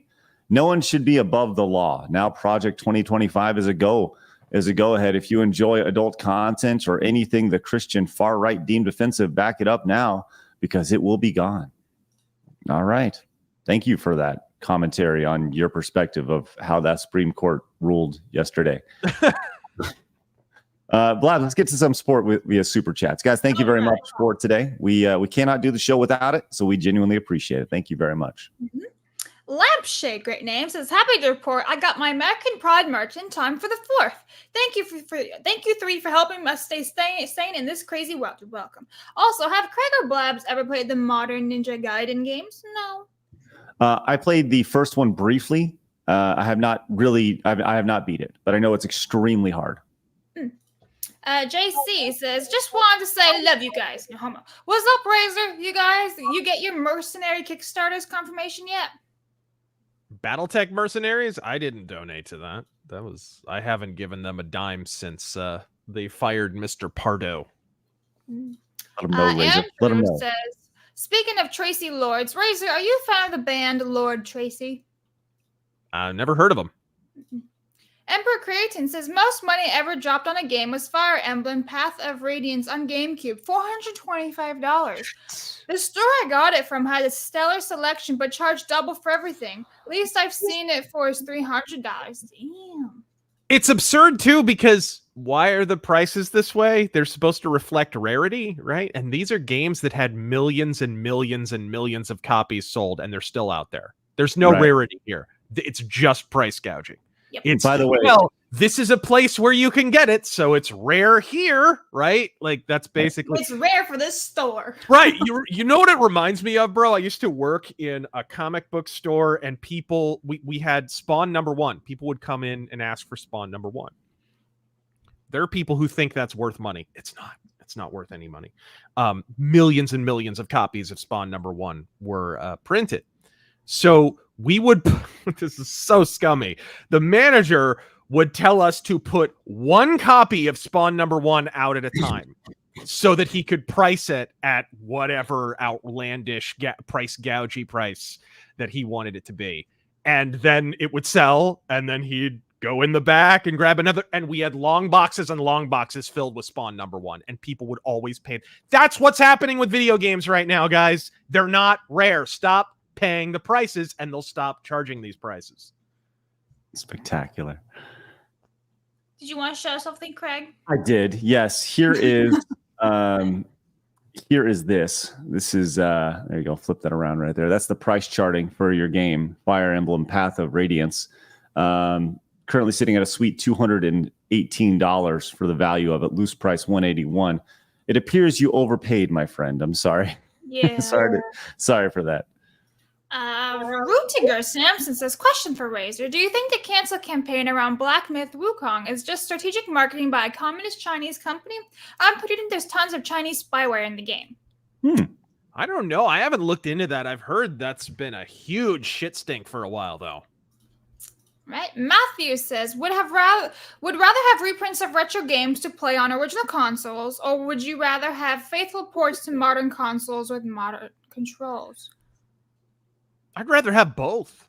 Yeah. I don't think that's an either or proposition. I'd like to have hard copies that play like the original, and you can play them on, CRT TV, a big bubble tube television or something. And then I'd also like stuff that's modernized so that I can play it on, Steam or on Switch or whatever. Yeah, reminds me of Road to El Dorado. Both's good. Yeah. Both. Cajun Corey says, Razorfist got my copy of Ghost of Badlands yesterday. Can't wait to read it. Godspeed. Yeah, the color copies are going out right now. Let's go. Links are in the description below, guys. Uriah of the House Right says, Razor, can you do the FU I was right dance? It's not a dance, it's a spin. And no. It's only for selective purposes. And Godspeed. Lance says, the guy game is a perfect microcosm of the damage that single women can cause by being a lion who are to make a quick consequence-free buck. I'm supposed to say that's horror, but yeah. Thanks, Lance. Mage says, hey, Craig, got to play some Super Metroid this weekend to take the stress off. The game is still tons of fun. You a Metroid fan? Have a favorite? Here, have some money. Thanks, Mage. Yeah, Mage, absolutely. Super Metroid is one of my favorites of all time, so much so that I named a website after it called Screw Attack. Yeah, I was going to say. Yes, I love me some Metroid. I long for the day where I can actually play through Metroid Dread. I have not had a chance to play it, but apparently it's just as good as Super Metroid, maybe even better. So I guess they put one of the GBA Metroids up on Switch. I think it's Metroid Fusion, I believe. Yeah, I think that's the one that they just put up there. XR says, if Craig is old, then I am old. I'm not old. Excuse me. It appears my copium tank needs refilling. Yes. He's not old enough. Either that or your colostomy. Yavi says, Jamie Presley or Margot Robbie. The thing is, they look the same. They do look the same. Jamie Presley's a better actress. Sorry. She's the OG, sorry, not so sorry. She we're is. gonna go She with actually Jamie. learned how to be an actress. Like, she started out just kind of being the hot chick and things. But Jamie she learned how to Presley. be an actress. Yes, she was in Not Another Teen Movie, and she owned that role, man. She's great. Yeah, she was great in that. Yes, the mom show. She was one of like the divorced moms or whatever in that one too. She was pretty good. Spawn Killer says David Spade's best movie is Tommy Boy. Okay, thank you. Maybe. Benjamin says, afternoon, normal man and lady. I want to ask Mr. Fist. How does one sorry. How does one such as I acquire your cultivated in August vocabulary? Also, hi from South London. South? Yeah, Mr. Fist. Yes. Yeah. Instead of reading the Bible every night, I read a thesaurus, actually, is what. Do you actually? No. I did go through a phase, though, when I was a teenager, just because I'd get bored. I had this class where I would get my work done really, really fast, then I'd have nothing to do, right? Everyone's had that kind of class at some point in their life. And all we had for reading material was a dictionary. And I just sit there and be like, oh my God, I can't believe I'm actually reading a dictionary. Like reading a dictionary. Like it's a story. Like nice. And then the next word came up and it was wild. I think I'm going to finish F today. My goodness. Thanks, Mr. Fist. All right, Dubby says, sounds like the girl needs to pause. Elden Ring has a skill issue. Yeah. That's what I get it. She wants to juggle everything, but sometimes you can't always get what you want. Marksman says, for a laugh, I recommend the AI music channel Hard Archive. The songs are great. Try Pools Closed or Everybody Pimp Now or even Bitch Slap, which is a favorite. AI is getting better and better. Thank you for those AI songs. Dubby says she could get good scrub. Correct. There you go, Dubby. Let her know. Get a good dye job. Ember Creatin says, I like how this Euro broad calls cheats accessibility options, but she doesn't want to call it admit Australian she or sucks Euro broad. at video games. See, she's Australian, right? Yeah, 100%. Because I thought she was a little bit British, but it's just the accent. It's weird. Also, I really hate her hair, by the way. Like, if you noticed, her hair dye was awful. Anyway, her roots, terrible. Moving on. Oh, thanks, she Lab. She had like the same bleach job as Mickey Rourke in The Wrestler. She looks like Cruella de Vil. It was like platinum, whatever the hell color it is, and like super dark roots. It's like, what is that? What are you doing? Stop. Anyway, the Deep Fryer says Elden Ring is able to be played with the Xbox Adaptive Controller for people who are actually disabled. Thank you, Deep Fryer.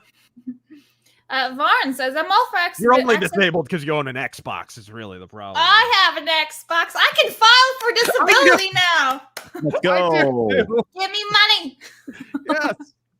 Varn says, I'm all for accessibility settings, but this isn't that. This is just wanting cheap mods back in games. Okay, I'm cool with that, but be honest.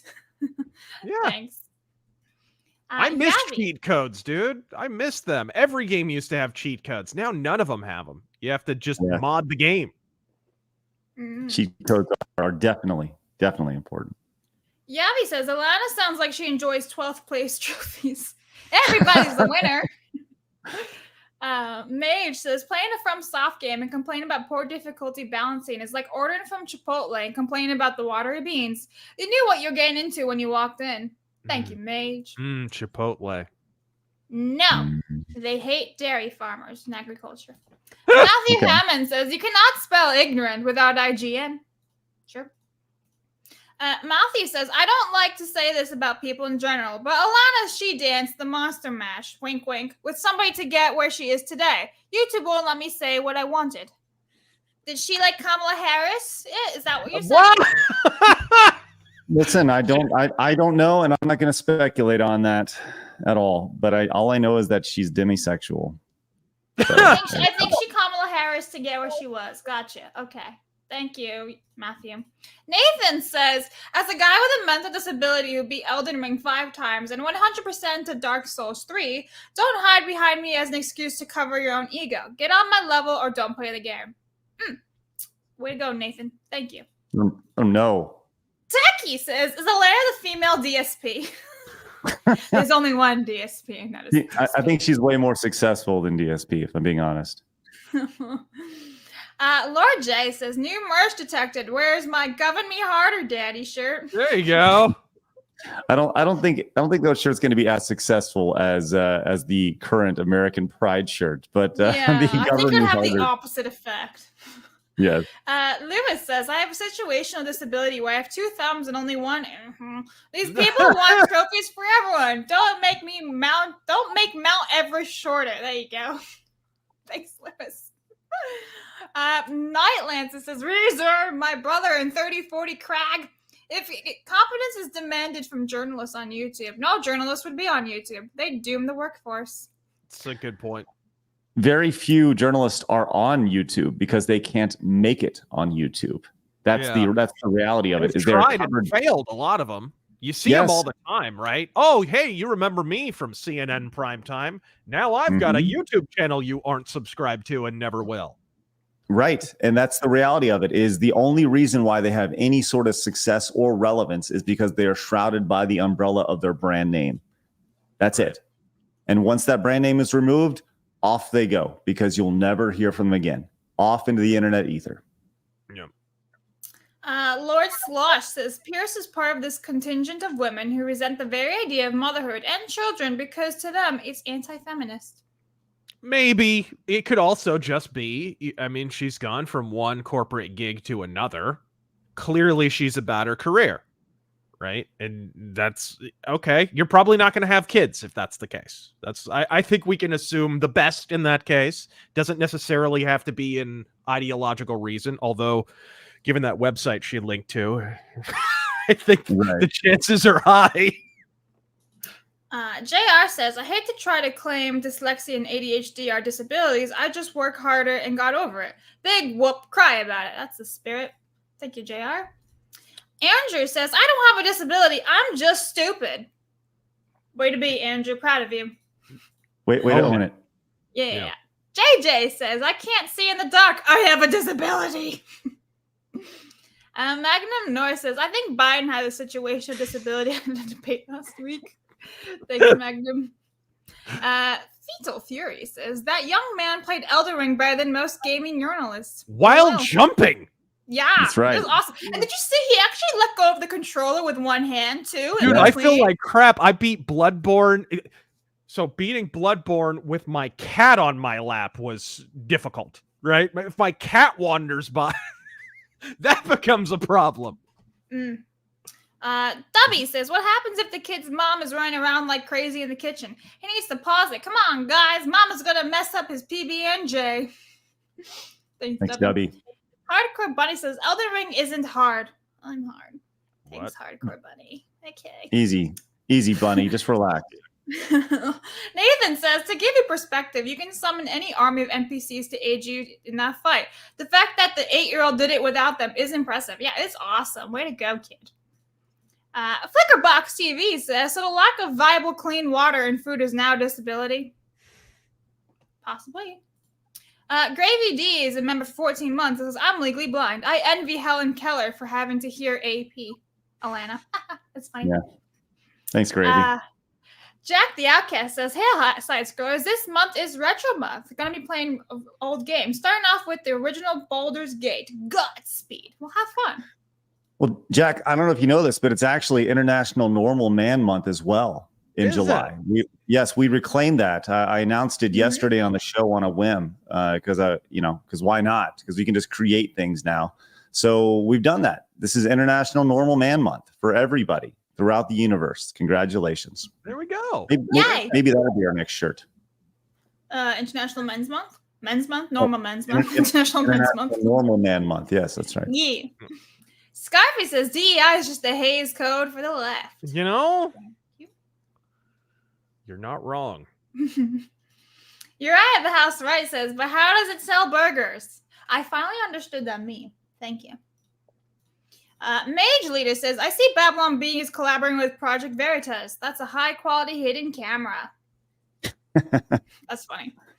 El Zoomer says, hey, Craig, I recommend playing Broforce. Came across it, and it slaps. Straight up an all-American game. Great for the 4th. Oh, bro, have you played Death Wish Enforcers? No. It's yes, it's a arcade beat 'em up, shoot 'em up in the style of like River City Ransom, or maybe I don't know, like Sunset Riders a little bit.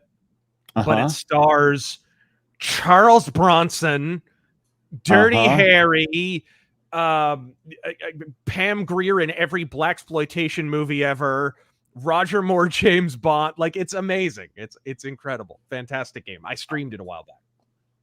Here it is. There's Charles Bronson with the shotgun. Dude, let's go. This is straight up. This is straight Lethal Enforcers. It's great. I'm sorry. Not Lethal Enforcers. The Metal Slug. It's a lot of different stuff. It's like yes. Sunset Riders, a little bit of Riders. Yes. Yeah. Wow. Okay, this is great. Wow. Who made this? I need to do a little research. Who the studio was. They did a great easy. Job. Yeah. You got to be careful about the demonetization because you kill a pornographer at one point. Oh my! Nice. Excellent. All right, cool. I need to do a little digging. See what's going on with this game. Go into the Beyond for a second there. Yeah, I did because I was sharing my screen. He turned into Max Headroom. Yeah, like Alanah Pearson's jump cuts. Fetal Fury says DEI stands for didn't earn it. Correct. Alan says, I brought over a girl I met the other night. Had a great thought. I got her to play video games, but she wasn't interested. Turns out she just wanted to be a thought. Did you spoil? Anyway. Miku says, which of you two is taking the bump off the cell? Right. I think Craig is going to take the big Rikishi bump off the back into the conveniently placed farm truck with the mattress in the back. Yes. Just conveniently, right? Yes. Oh, Oh, sorry. Go ahead, Blabs. He's delayed. It's fine. Varn says 100% on point, Razor. People want $100 plus for the Jack and the Daxter games, and it was a PS2 Platinum game that had tons of copies. You see it with FF7. I've seen the greatest hits version of Final Fantasy VII sell for hundreds of dollars. It's like, what are you doing? Stop paying these prices. These games are available everywhere. Yeah. Yavi says, Razor, how far are we from a Demolition Man dystopia? Yes. Okay, Clayton says, you want a game that's hard to find now, isn't price gouged to oblivion, and was fun. Muppet Monster Adventures. The game was awesome back on PlayStation 1. Cool, thank you for the rec. I'm the Icarus says, $100 for Quake on Sega Saturn still hurts. Oh, ridiculous. Kylo says, Razor, I get you, but Fire Emblem is on GC is rare. LOL. How rare, though? Didn't it sell? I mean, it's a first party. It's a Nintendo exclusive. You would think it would sell a decent number of copies. There you go. Maybe not a million seller, but I'm sure it's available. It was available when it came out. Ember Creating says Fire Emblem on GameCube actually is rare in comparison, though. I've seen sale figures at around 380,000 copies in the US. That's and yes, so Craig, hard. I was well aware I was getting ripped off when I bought it, LOL. You're like, I'll do it anyway. Yeah, that's over 250,000 copies in America, man. I don't know. And there were copies that didn't sell, too, that wound up in the market or whatever. Gaming with Spoon says, glad to see people seeing Alanah for the bimbo she is. Thank you. Mage says, duh, screw tech. Sorry, I'm sleep deprived. It's okay. Go to bed. Emperor Creatin says, Aussies are just discount Brits anyway. It's true. I call them welfare Brits, actually. Aww. Prisoners.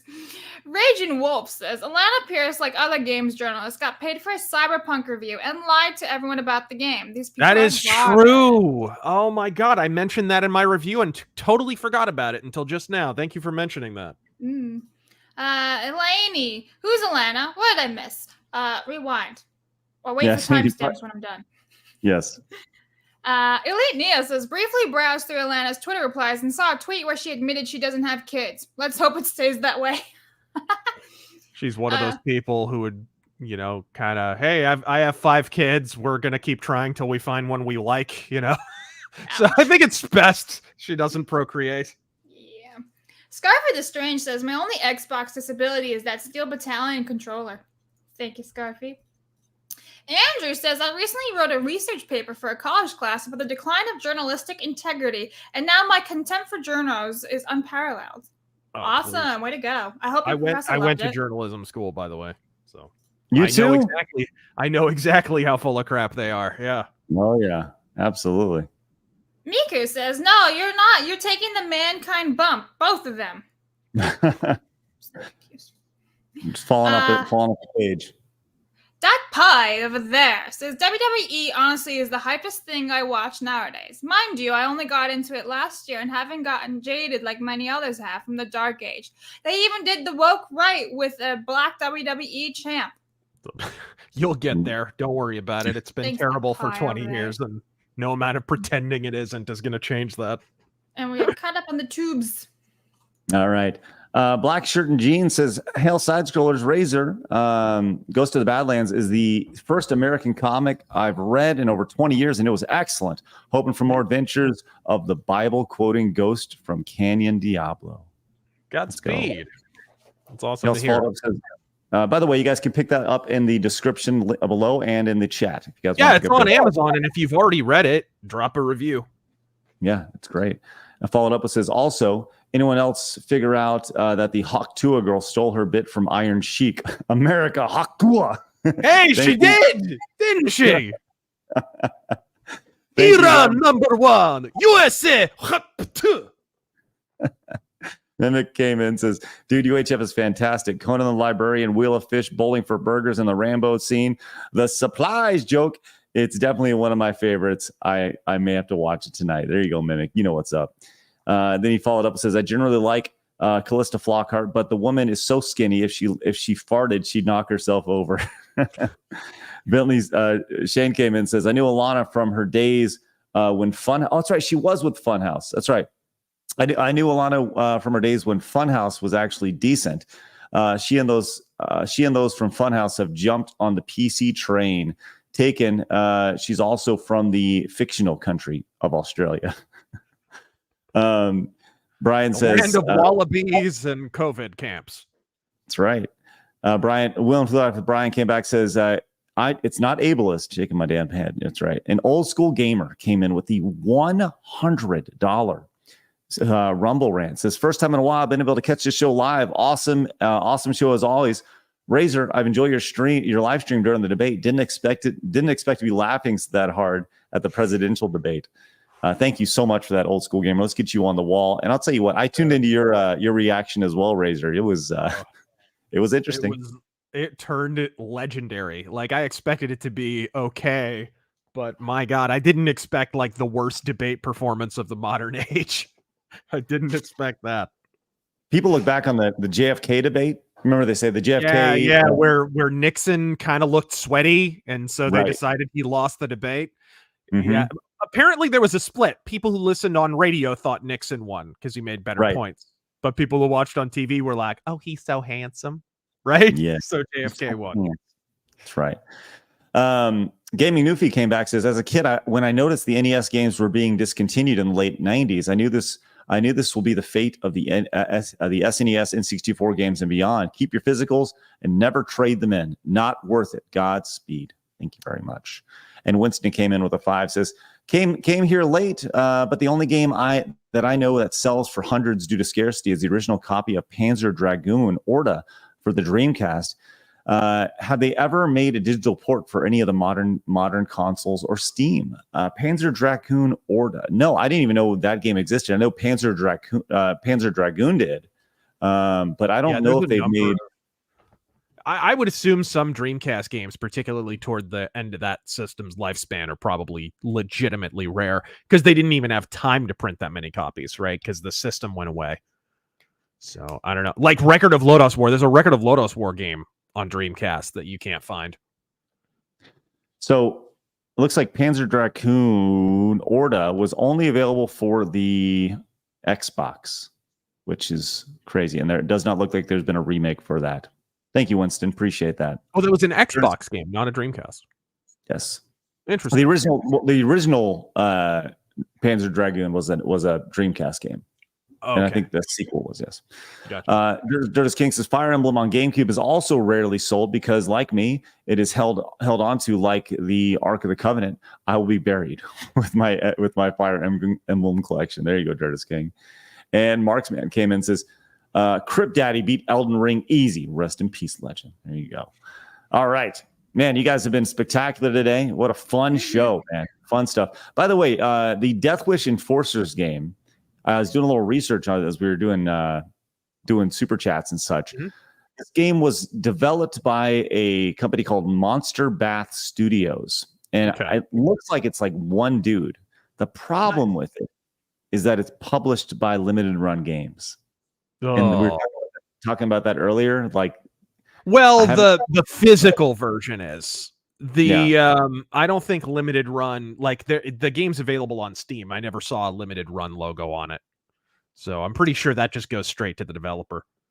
That's good. That is good. I'm gonna take. Apparently, it's 50% off right now, which is good. Nice. So, yeah. Cool. All right. Good stuff today, guys. Excellent show. Let's see. It is Tuesday, so I got business stuff to attend to, which is great. Razor, tell everybody where they can find you and your latest project, Goes to the Badlands. I can be bearded all about the interwebs. YouTube.com/C/TheRageaholic. I am on Twitter at Razorfist with a 0 because some weird porn photographer decided to name himself Razorfist with a normal O. I don't know what that deal is. I swear it's not my alter ego. And of course, you can pick up Ghost of the Badlands on Amazon, in Barnes & Noble, at Arkhaven.com. You can get it absolutely anywhere. And of course, the Indiegogo books are shipping now. The color versions going out next week. I believe the color hardcovers are done, which means your big combos will be going out. So thousands of people about to get their books. And I look forward to seeing how you guys like it. That's outstanding. Tomorrow we'll be joined by Archcast, Lady Gravemaster, and E-Man. We're going to be getting into some Warhammer stuff and E-Man's story associated with that. Long story short, E-Man has created something and the big corporate overlord has come in and shut it down. It's a great story, and we're going to be talking about that. Quick reminder, we will not have a show on Thursday. And on Friday, we'll have some big Take Games back news. So make sure you guys be here for that on Friday. A lot of news coming down the pipeline. So with that said, guys, thank you so much for tuning in. Make sure you guys go subscribe to Blab's channel. Link is down below. Go subscribe to Razor as well. And you can find me over on the Side Scrollers Plays channel Mondays and Wednesdays playing some old school fun. Tomorrow I'll be live over on the locals page. Once again, go to sidescrollerspodcast.com to go to that, become a member so you don't miss out tomorrow. You can become a member for free if you like. It's great. And Worthy One says, Craig and Razor, do y'all prefer the rock bottom or the bookend? Rock bottom. Get out of here with that. Yeah, Bookend's a cheap knockoff. It's unreal. I mean, at a certain point, if you come into that, Worthy One, I'd really just have one thing to say to you. bitch. Just unreal worthy one. Come on. All right. You guys have a great day. We'll see you guys later. Remember, people are going to try to keep you down. Don't let them. You guys got a goal. Go get it. Razor, take us out, friend. Ladies and gentlemen, boys and girls, thank you for side scrolling with us. For the Blabs and the Craig, I am Razor Fist. Godspeed!